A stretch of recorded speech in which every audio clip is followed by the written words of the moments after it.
Ever since the release of Doom, the Nightmare difficulty has been heavily underrepresented. There have been players showing off some incredible gameplay in the last years, with Casino recently taking up the challenge as well, but they are still few and far between. Besides all the positive and encouraging words in the comment section of their videos, I often see messages like these. To me, this shows that a lot of people find Nightmare runs impressive to watch but too hard to play, or worse, that they wouldn't even think of trying it themselves as the gap between ultra-violence seems too large. Respawning monsters, turbo pinkies, fast projectiles and aggressive hitscan that drains your health on sight? No thanks. But what if I told you that this gap isn't as large as you think? Don't get me wrong, playing on Nightmare is challenging, but it's also tons of fun, and I'm convinced that most players simply haven't given it a proper try. And with proper try, I don't mean launching Ultimate Doom, reaching E1 and 3, only to get wrecked by the Turbo Brothers, rage quit and declare it impossible. Speaking of E1 and 3, Casino describes exactly what I mean at the end of his video. I used to think this map was like nearly impossible on Nightmare, but it just shows that if you see Nightmare difficulty as a, like, not a joke difficulty, like you need to actually find strategies and not just run through everything, it's honestly not that bad, although I had some close encounters where I nearly died. Although execution is obviously a huge part of a successful run, the planning of a proper route and strategy is just as important and fun when it comes to playing on Nightmare. Where are enemies located and how do you get past them? Is it worth it to kill them, weaken them for later, or can they be ignored? And in case you go for all secrets, or even better, all items, what is the best path you can take in order to collect everything with the least amount of backtracking? The goal of this video is to hopefully serve as a starting point for when you're interested in playing on Nightmare yourself. It is not meant as a complete guide, because I want to encourage you to create your own routes and variations. But if you do get stuck, there's nothing wrong with watching either mine or someone else's playthrough to get a better idea of possible strategies. As I just finished my series on Doom 2, I will be going through all its 32 maps split in 3 episodes and give each of them a difficulty rating from 1 to 10, with 10 being the hardest. This is based on a pistol start plus collecting all the secrets and items. Why? Because collecting things is fun. And because it often requires better routing, since it forces you to deal with otherwise optional parts of the map. But feel free to play any way you want, most of this video should still apply. If I think a map is particularly fun to play or suited for a beginner, I will let you know as well. Just remember that the IWATs are not balanced around Nightmare at all, so the normal difficulty curve throughout the maps gets thrown out of the window completely.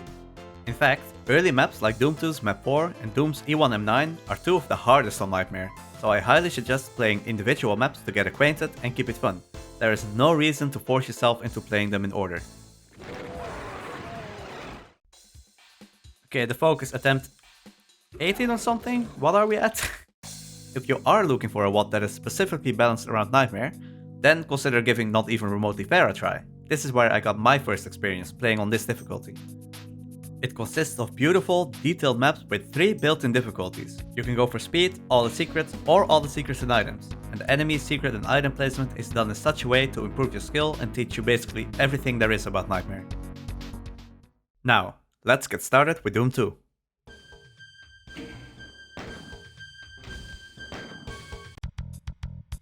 The first map, so it must be easy, right?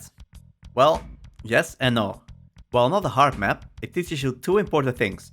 Number 1, zombie men are very deadly and will chip away at your health if you don't kill them quickly. The room with the green armor secret is the best example of this. Yes, enemies respawn, but you will die if you don't fight back, especially against hitscan. Like Not Even Remotely Fair says, combat is viable and don't overestimate respawning monsters. And number 2, imp fireballs come in fast. You can take down the imps with a pistol while dodging, or if you're feeling ballsy, this is basically the only map where the chainsaw is pretty useful against them. Going for all the items makes basically no difference, as they're all located in one spot. Well, except for you sneaky little armor bonus. However, the secrets are where the real fun is at. Once again, clear the zombie man before grabbing the green armor. Clear the imps inside the secret closet, and you'll probably also want to kill the caged imp. Otherwise you will be blasted by fireballs as you try to go up the elevator. And speaking of that elevator, before trying to unlock the secret shotgun, make sure that the downstairs hallway is clear. Otherwise enemies might walk in front of the elevator and block you when you try to jump down. Don't be afraid to pick up one of the 3 medikits near the exit when you're low on health. Just don't get scammed by the imp hiding behind the door. This map gets a difficulty rating of 3, plus my stamp of approval. Things can quickly go wrong here, but it's a short map and does a great job at teaching you the basics without being too overwhelming or punishing. It's a great place to start. Underhalls is quite a step up from map 1. You get introduced to one of the most dangerous enemies on Nightmare, the Shotgunner. With their instant reaction speed, it is imperative that you know their placement beforehand, and that you are the first one to shoot as you turn around the corner. If you don't, then this will happen.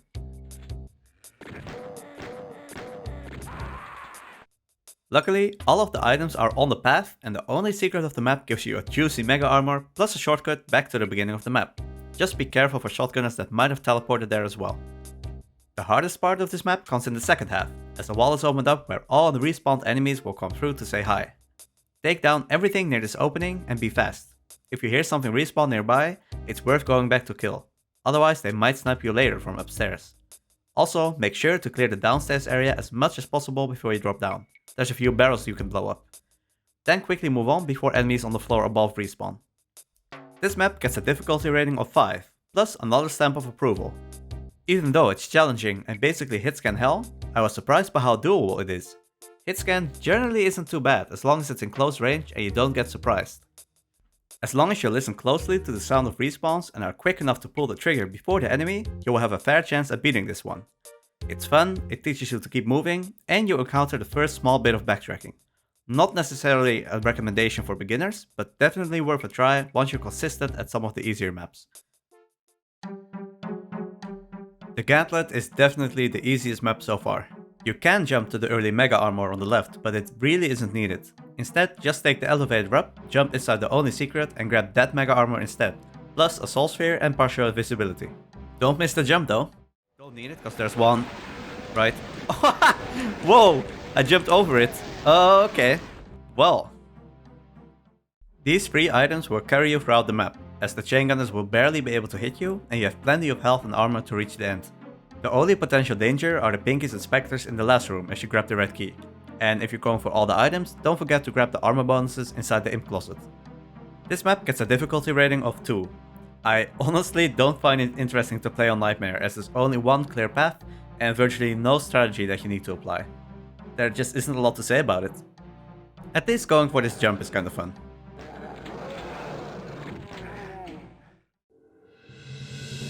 Welcome to Counting with Vitaan, the show where we specifically check if Vitaan can count to 19. Attempt 2 of the focus, 3, 4, 5, 6, 7, 8, I think 9, 10, 11, 12, 13, 14 I think, 15, 16, 17, 18 or something, 18, I'm kind of losing track. No! Oh, how could that go wrong? Okay. So the focus is incredibly hard from a pistol start. The beginning as you're fighting for a decent weapon while there's many hit scanners in both the hallway and behind the window on the left. All you can really do is get into infight and snipe them with a pistol from the starting room, as you will die horribly if you try to leave too early. It's very important to keep up the pace as there's a lot of backtracking here. For example, getting the blue key means you can get shot from above, and collecting the secret SSG brings you back to the first hallway where enemies have most likely respawned. However, the most dangerous section comes after you grab the red key. You'll have to go through a teleporter that brings you back to that dreaded hallway for a 3rd time. This time, you don't have a lot of cover, so if you're low on health, you probably won't survive. You can mitigate the difficulty somewhat by making sure that you clear the teleporter area after grabbing the blue key and the SSG. But in any case, get the chain gun ready, react fast, and hope for the best. Okay, and now I think my health is too low to really make it out, but you never know. I might just die instantly here. Or not. Okay, well, should not have done that. I think this run is over.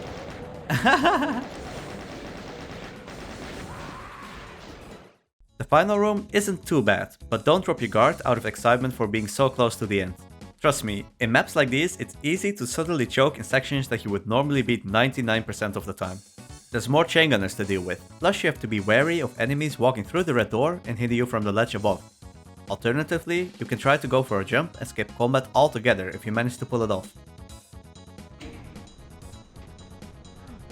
This map gets a whopping difficulty rating of 9 out of 10. You will die a lot and it might seem close to impossible at first, but the rush you get from finally beating this map completely makes up for all the pain. I can't give this a recommendation as it's probably a bit too intense for most people, but this is definitely a map to try if you're looking for a challenge or if you want to see how crazy Nightmare can get. The short length makes it so you can easily brush off a death and just try again.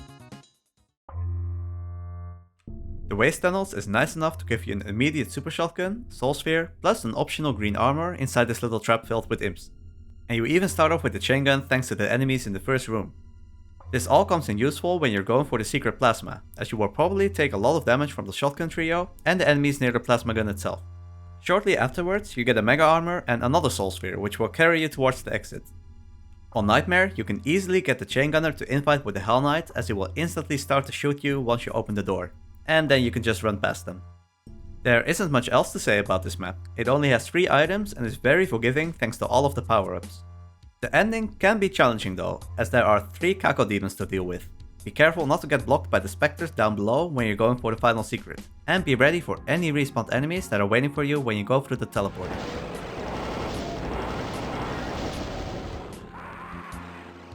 This map gets a difficulty rating of 3 out of 10. It would have been lower if not for the challenging final room, but if you practice that specific part, you will probably be fine. Welcome to the land of power-ups. The first Megasphere that you get is right in front of you when you start the map. Oh, and this is where you meet the first Nightmare Revenant, a demon that will quickly fill out the battlefield with homing projectiles. But luckily he doesn't have the room to do that here. Jump down and activate the crusher so you can safely grab the plasma gun later on. But be careful when going back up the elevator, as the aggressiveness of enemies on Nightmare means you will get shot in the face once you reach the upper floor. Of course, you can always try to clear this area as much as possible before going down. When going for the plasma, either wait for the spider demon to die, or snatch the weapon as she's getting crushed and hope that her pain state triggers often enough so that you don't get hit too badly. All of the items besides the power-ups are in this pretty dangerous monster closet, plus this somewhat hidden room with 3 imps inside, so there's practically no possible variations in routing. When you get to this section, try to skip the line death that triggers the revenants in order to make your life a bit easier.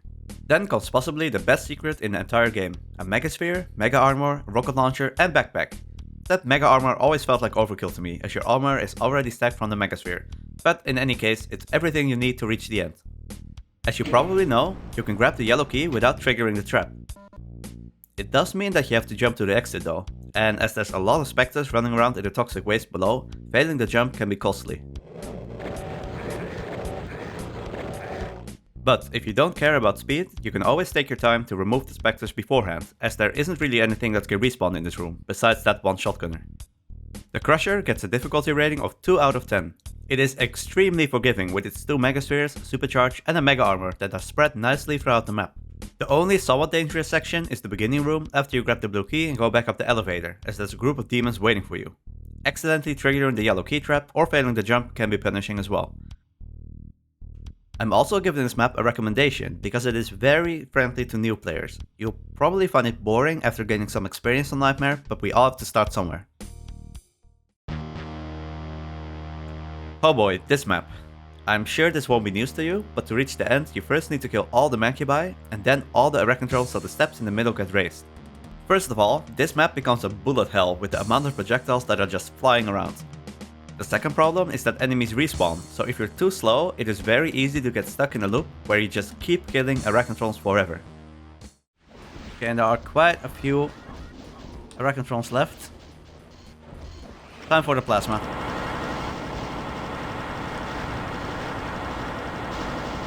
Is that the last one?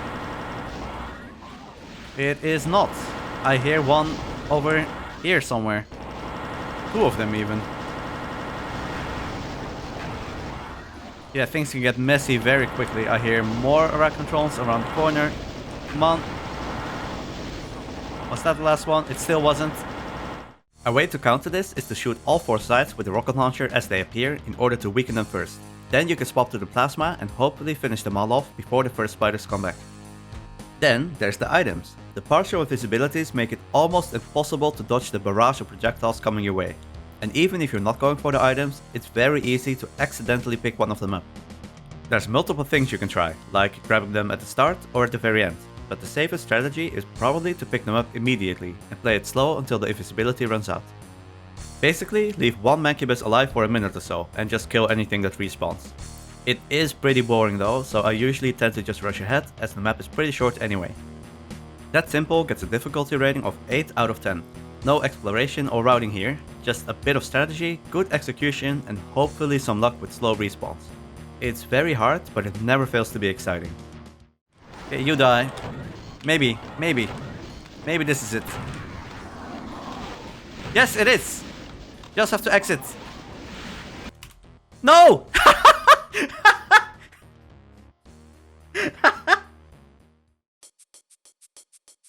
Tricks and Traps is such a classic Doom 2 map. When playing on Nightmare, you better start remembering where everything is, because you don't have the time to sit around and think. Planning a proper route is essential and a large part of the fun here, so I highly suggest trying this map for yourself before listening to me going through the key points. Maybe, and that goes for any map, you'll find a strategy that works better than mine, and I'd love to hear about it. First of all, you're going to need a weapon. The Kako room contains the plasma gun, plus a switch that you have to press to obtain the secret BFG. Then the Pinky room has the rocket launcher. Make sure you kill most of them before the stairs raise completely, or you'll get chomped to death. From now on, speed is extremely important. Grab the supercharge, run back and either rocket or plasma the onslaught of Pinkies. In the meantime, they will also respawn behind you. The way I deal with this is to slowly inch forward so they miss their bites. Once you see an opening, collect the BFG. Now you basically get to choose your own adventure, so I won't go too much into detail. There are 2 invulnerabilities, so make sure you get value out of them. For me, that means collecting all 4 secrets in the hectic Pain Elemental room. Teleporting out of there can be somewhat tricky as there might be enemies waiting for you. Also, you won't be able to open the door to leave yourself, but there's pretty much always going to be an enemy in the main area that will do the job for you. Thank you, Kako, very cool. With the second invulnerability, I usually just rush to the end, but you could use it for anything that you've missed. Don't fall down though, that would be a long and painful death.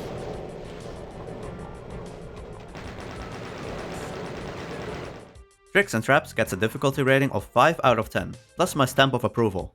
It has some tricky parts, but as I said before, most of the difficulty lies in the routing and preparation. Once you know what to do, it's just a matter of executing it properly, which isn't so bad. It's a very fun map to both route and play, as all the connected rooms and backtracking make this a true Nightmare experience.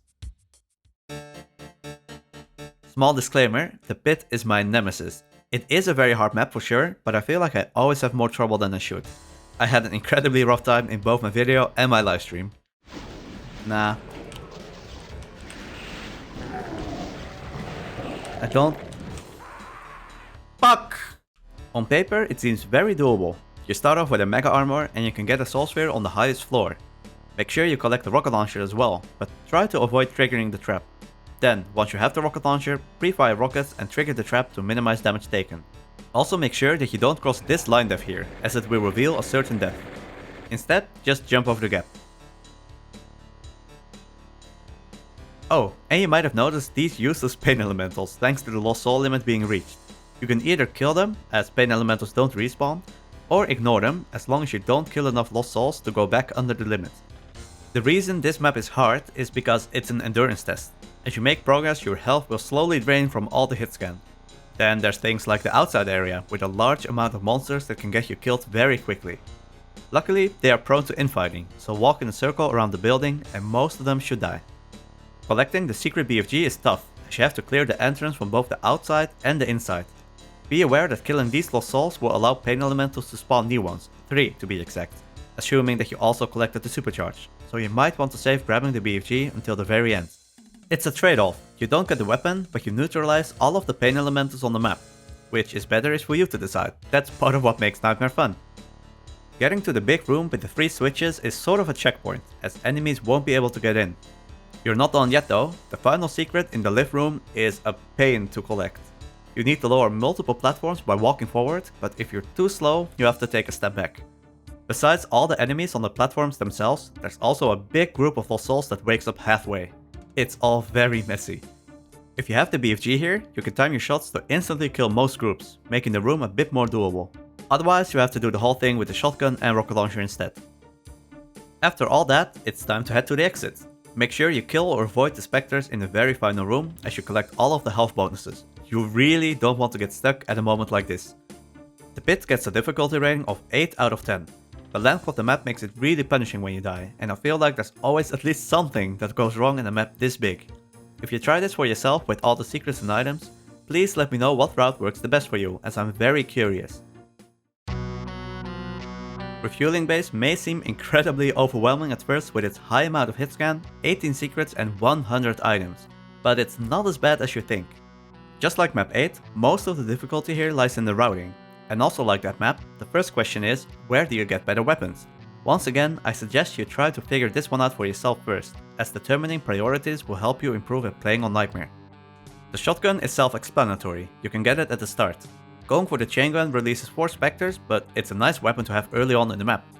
You can also decide to skip it, in which case you'll need to grab it from a dead chain gunner later on. The nice thing about big maps like these is that they allow for some flexibility and personal preference. Then, run all the way to the room with the hidden BFG, open the secret shortcut to the grey stony area and collect everything there, including the supercharge and plasma. With your newly acquired weapon, you can blast your way to the rocket launcher as well. This fight can be kind of tricky though, so be careful, but luckily you do get to replenish your armor right here. Before heading back to the BFG room, make sure that you collect partial invisibility. You will need it to traverse the maze-like area with all the hit scan and secrets without taking too much damage. It's a lifesaver. In which order you collect everything here is up to you. Just try to make haste while you're still invisible. One of these secrets leads to a teleporter which brings you to a cyber demon and 2 invulnerabilities. I like to use one of these to collect all the weird secrets in the big central area of the map. That's the area where different secrets temporarily open up depending on where you come from. It's always a bit confusing. Now, there should only be 3 secrets left, and they can all be found in this hallway with the Megasphere, for some reason. With a full stack of health and armor, make sure that you hunt any item that you might have missed or skipped earlier on purpose. For example, the room with the chain gun has lots of items that I sometimes don't collect until now, depending on my health at the start of the map. The second invulnerability can be used to safely make your way past the teleporting cyber demon at the end of the map. Refueling base gets a difficulty rating of 5 out of 10, plus a stamp of approval. In my opinion, the map has a smooth and logical path from the beginning to the end, even though it might take some time to figure it out. The beginning can be tough if you're going for the chain gun while also collecting all the items in that room, and the fight for the rocket launcher is also somewhat dangerous. After that, the invisibility flows nicely into the hit scan area, and by the time your invisibility runs out, you'll almost be able to teleport to the invulnerability, after which you can collect the Megasphere and beat the map. It plays very well and is a joy to create a route for. And if you're wondering why I barely said anything about the items, well, that's because I feel like I already said too much and I'm hoping you'll try this map for yourself. Circle of Death is a fairly doable map with a bit of a nasty ending. The hit scan at the beginning can take you down very quickly if you're not careful, but at this point you've hopefully learned to take them down first. This is also where you meet your first Archvile, but he is not much of a threat as you can easily get it to target the imp behind him. While he's busy, grab the blue key, the plasma and the ammo and get out of there. When you collect the first secret, an imp might block you from jumping down. You can either try to kill him beforehand and hope he doesn't respawn, or simply hope that he moves away or dies to infighting. Before going through the red door, try to hit the switch that lowers the rocket launcher early. This is done by interacting with it from all the way below. It gives you more time to use the secret invulnerability, as you won't have to wait for the platform to come down. And while you're invulnerable, make your way past all the pain elementals and cackle demons, and be careful that you don't get blocked as you jump down into the pit. If you do, you have to backtrack quite a bit and do the same thing all over again, but this time most likely without the invulnerability. Once you make your way in, kill as many enemies as you can, especially the pain elementals. If you have time for it, you can also collect the hidden BFG in the back, but it's not necessary. When going for all the items, you have to collect the supercharge at the end as well. You reach it by going through a teleporter that brings you all the way back up, which also means that you have to jump down into the dangerous cackle area for a second time. To lower the risk somewhat, I try to at least kill all the pain elementals through these bars, and as many cackles as possible. This map gets a difficulty rating of 4 out of 10. It's on the easier side, but don't underestimate the hit scan at the start and the cackle pit at the very end. That supercharge has killed me quite a few times. Okay, grab the soul sphere. Now I just need to make my way down. Oh, come on. Oh no. Oh, I need one more kill. Come on, you're almost dead. There we go. Ah, no! No! What? And that's the end of episode 1. Here's the list of all difficulty ratings and recommendations that I gave. Map 4, 7 and 9 are for sure the hardest, and then we have Map 3 and 6 basically acting as breathers in between the action. Keep in mind that recommendations are a personal preference. When you're new to Nightmare, there's nothing wrong with trying out Map 3 and 5 for example, but I just don't find them very fun. This kind of video is new to me, as I've only done playthroughs so far, but I really hope you enjoyed it. Or even better, that it can be of any use if you're starting out on Nightmare yourself. Let me know your thoughts so I'll be able to incorporate any feedback when working on episode 2. That's going to be the city levels by the way, with lots of secrets and items to collect. Thank you so much for watching, now go kick some ass on Nightmare.